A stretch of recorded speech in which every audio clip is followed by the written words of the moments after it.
नमस्कार, मैं Mrs Anita Jack, Sheth विद्या मंदिर English high school and junior college में से हिंदी अध्यापिका। बच्चों, आज हम पढ़ेंगे छठी कक्षा हिंदी पाठ्य पुस्तक में से दूसरी इकाई पाठ क्रमांक 4 सोना और लोहा। प्रस्तुत पाठ में लेखक रामेश्वर दयाल जी दुबे ने मनुष्य के रंग रूप की अपेक्षा सद्गुणों के ऊपर ज़्यादा जोर दिया है। इसमें सोना और लोहा दोनों अलग अलग धातुओं के बीच कुछ संवाद दिया है, जिससे हमें यह पता चलता है कि हमारे काम लोहा ज़्यादा आता है या सोना। सोना, मैं स्वर्ण मैं सोना, मेरी भी क्या शान है, जिसे देखो मुझे चाहता है, मेरे गुण ही ऐसे है। लोहा कहता है, नमस्ते, क्या कह रहे थे, मेरा रूप ही ऐसा है, मेरे गुण ही ऐसे हैं। सोना कहता है, मैं क्या झूठ बोल रहा हूँ, मेरा चमकता पीला रंग देख, संसार में मैं सबसे सुंदर हूँ। लोहा कहता है, सोने पहले यह तो बता कि तू तिजोरी से बाहर क्यों आया। लाख बार कहा कि तेरा बाहर आना खतरे से खाली नहीं, मगर तू मानता ही नहीं, तेरी रक्षा का भार मुझ पर है। सोना कहता है, राजा की रक्षा उसके नौकर चाकर करते ही है। लोहा, अच्छा, तू राजा और मैं नौकर, मेरे एक चाटे से तेरा रूप बदल जाएगा, चल भीतर। सोना, भले ही तुम मुझसे बड़े हो, मगर मुझे डांटने का तुम्हें कोई अधिकार नहीं। मेरे 10 ग्राम का मूल्य 25,000, तो तुम 25-30 रुपये से किलो में हो। लोहा कहता है, रुपयों में किसी वस्तु का मूल्य लगाना व्यर्थ है, देखना यह चाहिए कि कौन कितना उपयोगी है। सोने से पेट नहीं भरता, मैं सबका हाथ बटाता हूँ। अब सोना खुद को बड़ा ही गुणवान, चमकीला और सबसे सुंदर समझता है, तो लोहा नम्रता से उसे कहता है कि नमस्ते, तो क्या कह रहा था कि तेरा रूप रंग बहुत ही अच्छा है, सुंदर है। उस पर सोने ने घमंड से कहा, तो मैं झूठ नहीं बोल रहा हूँ, मेरा चमकता पीला रंग, संसार में तो मैं सबसे सुंदर हूँ। तो सोने को लोहे ने बताया कि तू पहले ये बता मुझे कि तू तिजोरी से बाहर क्यों आया। तुझे लाख बार कहा कि तू यहाँ आना नहीं, क्योंकि तू बाहर आएगा तो बहुत बड़ा खतरा है, तेरी रक्षा का भार मुझ पर है। क्योंकि सोना हम जिस तिजोरी में रखते हैं वह तो लोहे की ही बनती है। तो तब लोहे की बात सुन के सोना कहता है, अच्छा, तो मैं राजा हूँ और तू मेरा नौकर है, क्योंकि तू मेरी रक्षा करता है। उस पर लोहा कहता है, अच्छा, तू राजा और मैं नौकर, पर मेरे एक चाटे से ही तेरा रूप बदल जाता है। सोना कहता है, भले तुम मुझसे बड़े हो, पर मुझे डांटने का तुम्हें कोई अधिकार नहीं।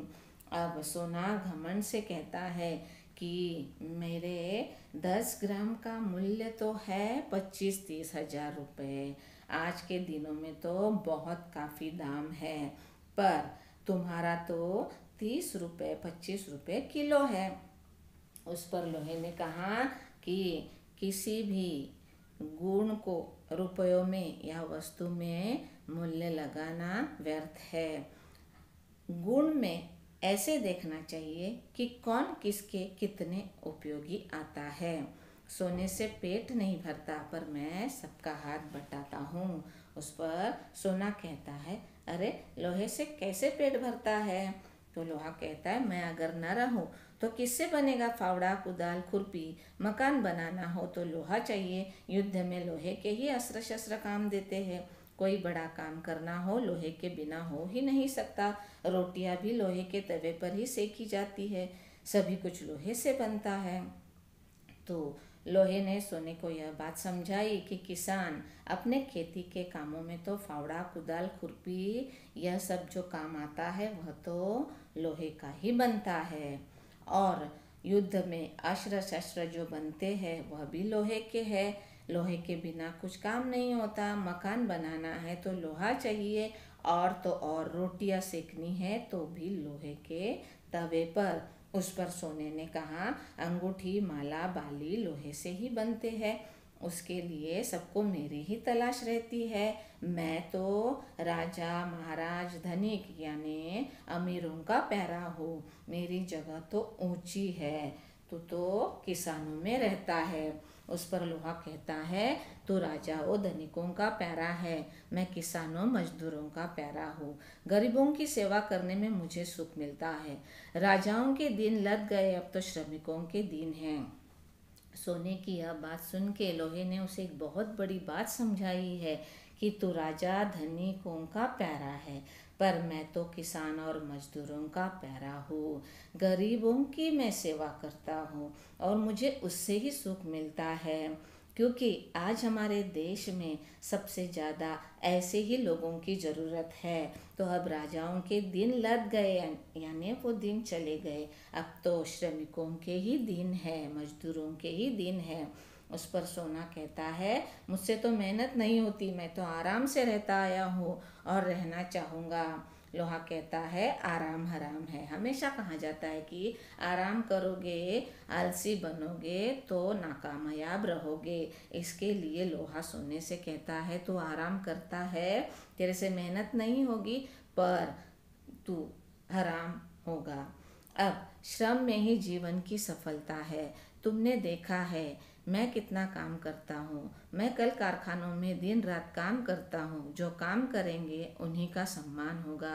यानी हमेशा मेहनत करने वालों की हार नहीं होती, उन्हें सफलता मिलती रहती है। इसके लिए लोहे ने सोने को एक बहुत बड़ी बात समझाई।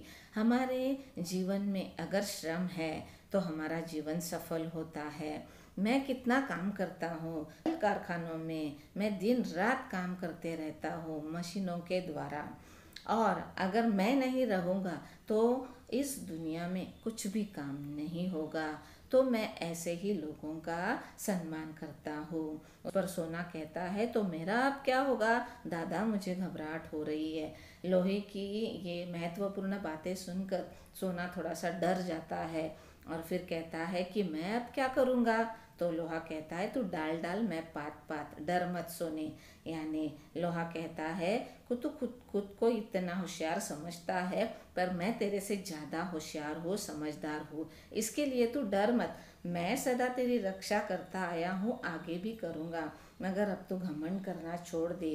लोहे ने सोने से बहुत बड़ी बात कही कि मैं तो तेरी रक्षा करूँगा ही, तू डर मत, पर आगे से अब ऐसा घमंड मत करना। सोना कहता है, छोड़ दूंगा भैया, मगर मेरी रक्षा करना। वो लोहे से रिक्वेस्ट करता है कि मैं घमंड नहीं करूँगा, आज से तेरी बात मेरी समझ में आ गई है।